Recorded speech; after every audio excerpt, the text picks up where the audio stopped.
okrivljenog Miljković Marka, koji je izjavio da nije spreman jer nije dobio ni rješenje o postavljenju, niti je upoznat sa predmetom. Onda nas je predsjednik Veća upoznao da je u međuvremenu stigao dopis advokata Milenka Cvijovića, koji je izabran advokat Miljkovića i da je on tražio odlaganje najmanje 60 dana da se pripremi za odbranu. Poslije toga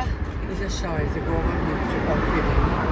Miljković i rekao da je on još uvijek u pregovorima sa advokatom Milenkom Cvijevićem i da on ne može tačno da kaže kada će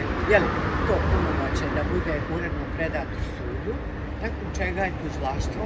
tražilo da u smislu ZKP-a u odnosu na Miljković Marka se odvoji postupak i da krenemo sa pripremnim ročištem bez obzira što on neće biti prisutan. Ja sam se isto javila, ja sam rekla